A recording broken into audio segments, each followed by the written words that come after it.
प्रिय साथियों, मैं एक दिन घूमता घूमता एक जगह पहुंचा जहां कुछ लोग ताश खेल रहे थे। मैंने उनसे पूछा कि आप ताश खेलकर क्या पाना चाहते हैं।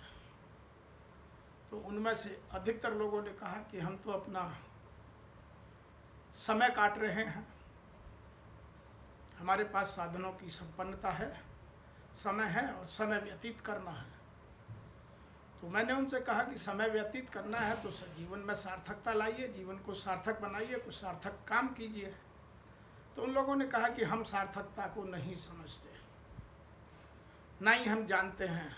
हम अपने जीवन में साधनों की उपलब्धता से भरपूर हैं, अपना जीवन आराम से ताश खेल कर समय काट रहे हैं। तो मैंने उनसे दूसरा प्रश्न किया कि समय आपको काट रहा है या आप समय काट रहे हैं।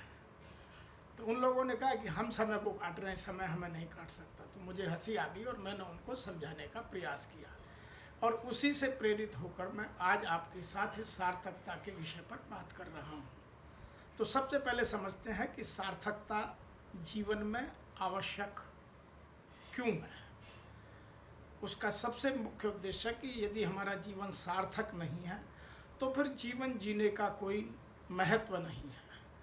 फिर तो जैसे पशु पक्षी जीव जंतु पेड़ पौधे अपना जीवन जी कर चले जाते हैं, खत्म हो जाते हैं, उसी तरह से मनुष्य भी अपना जीवन जिएगा और खत्म हो जाएगा।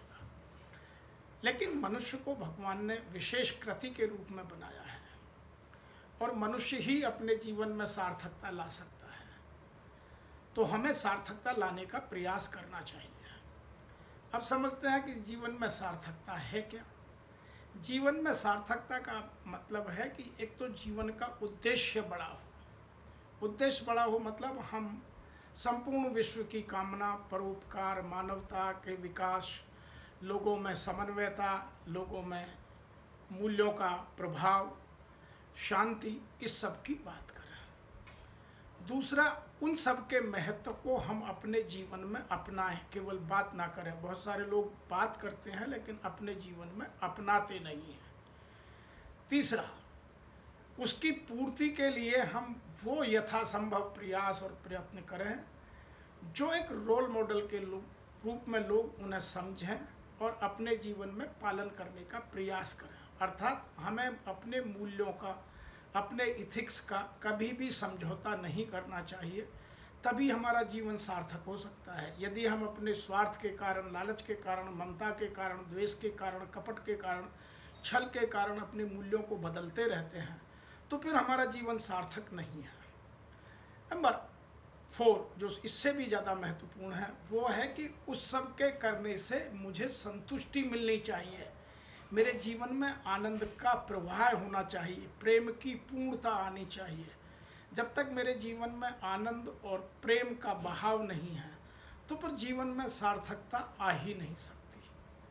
अतः जीवन में हमें इन चारों चीज़ों को फोकस करते हुए, नंबर 1 जीवन का बड़ा उद्देश्य, नंबर 2 उसके महत्व को समझना और जीवन में पालन करना, केवल बातें करना नहीं।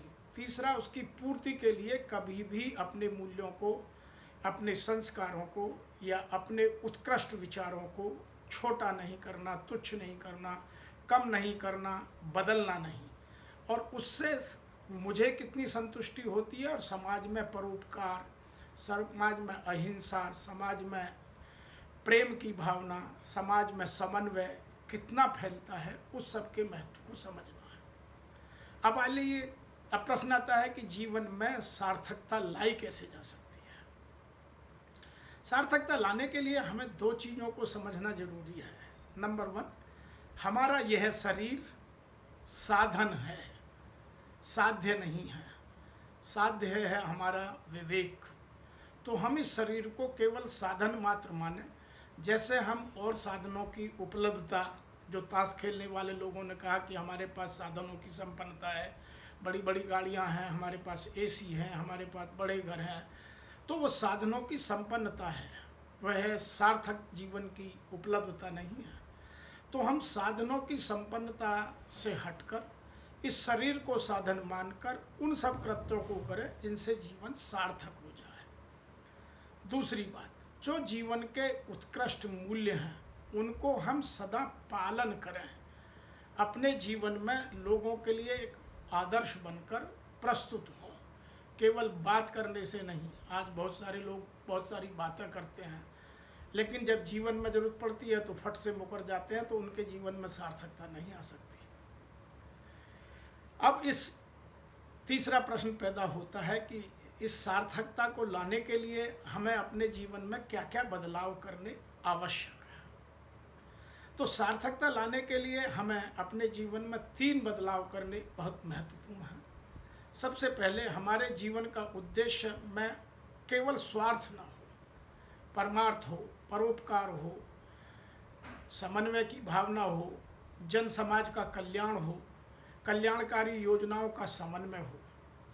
दूसरा, मैं केवल अपने लिए ही काम ना करूं, मैं इस समाज के लिए, समाज के उन कार्यों में सहयोग दूं जिनसे समाज में उत्कृष्टता आ सकती है, जिससे समाज बेहतर बन सकता है, अच्छे संस्कारों का, अच्छे कृत्यों का विकास हो सकता है, समाज में संबंधों की प्रगाढ़ता, प्रेम की उपलब्धता, आनंद का जो स्वरूप है सर्वत्र दिखाई दे सकने लगे। नंबर 4, उसकी पूर्ति के लिए मैं अपने जीवन में कभी भी अपने मार्ग से, जो मार्ग मैंने सुनिश्चित किया है, उससे कभी इधर उधर ना हटूं। अर्थात जीवन में अनुशासन होना, जीवन में समय प्रबंधन होना, जीवन में उत्कृष्ट विचारों का होना आवश्यक है। अब इन सभी चीज़ों को लाया कैसे जा सकता है, यह भी एक प्रश्न पैदा होता है। उसके लिए हमें जीवन में सदैव हर कृत्य में, हर विचार में जागरूक होना जरूरी है। मन में बहुत सारे विचारों का जन्म होता है और हमारे कृत्य विचारों से ही होते हैं। हमारे जैसे विचार होते हैं वैसे ही हम काम करते हैं। तो हमारे मन में जब भी विचार हों तो हम अपने अंदर इतना साहस, इतना बल, इतना अपने आप में नियंत्रण पैदा करें कि हम उन विचारों को अपनी सजगता से देख सकें कि वो हमारे विचार सार्थकता की ओर हमें ले जा रहे हैं या जीवन में निरर्थकता ला सकते हैं। अर्थात विचारों में सकारात्मकता का भाव सदैव रहना, नकारात्मकता को दूर रखना। दूसरा, जब हम अपने विचारों पर कृत्य कर रहे होते हैं, जब अपने विचारों को हम अपने संस्कारों के साथ, जब हम अपने अतीत के साथ, जब हम अपने धारणाओं के साथ, जब अपने मूल्यों के साथ जोड़ते हैं, तो उसमें जीवन की उत्कृष्टता झलकनी चाहिए, जीवन के उत्कृष्टता का पूर्ण समावेश होना चाहिए, तभी हम अपने जीवन में सार्थकता ला सकते हैं। तो मैं आशा करता हूँ कि आपको सार्थकता का महत्व एक छोटी सी बात से समझ में आया होगा और अपने जीवन में आप सार्थकता लाने का प्रयास करेंगे।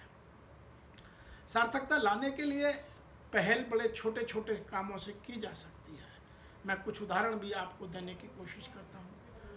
आप जहाँ जिस पद पर या समाज के जिस भी स्तर पर आप काम कर रहे हैं, वहाँ लोगों की निस्वार्थ मदद करें, जीवन में सार्थकता आएगी। दूसरा उदाहरण, आप जो भी काम कर रहे हैं उस काम से आपका व्यक्तिगत स्वार्थ की पूर्ति कितनी हो रही है और समाज का कितना हित हो रहा है, इन दोनों अंतरों को समझें। यदि आप कोई काम अपने निजी स्वार्थ की पूर्ति हेतु कर रहे हैं तो वो ना करें।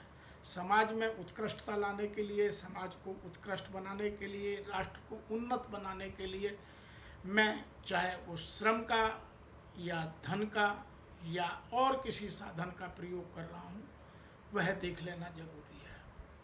तीसरा, जो सबसे महत्वपूर्ण यह है कि मेरा जीवन मेरे लिए खुद कितनी संतुष्टि का स्तर बनता जा रहा है। मैं अपने कृत्य करने के बाद मेरे जीवन में प्रेम और आनंद की मात्रा कितनी आती है। यदि कोई भी काम करने के बाद मेरे अंदर खुद ही घृणा आती है, खुद ही मुझे संतुष्टि नहीं मिलती, तो फिर सार्थकता नहीं है। बहुत सारे लोग बहुत सारे काम करते हैं लेकिन खुद परेशान होते हैं। तो जीवन में सार्थकता के ये कुछ पैमाने हैं, ये कुछ उदाहरण हैं।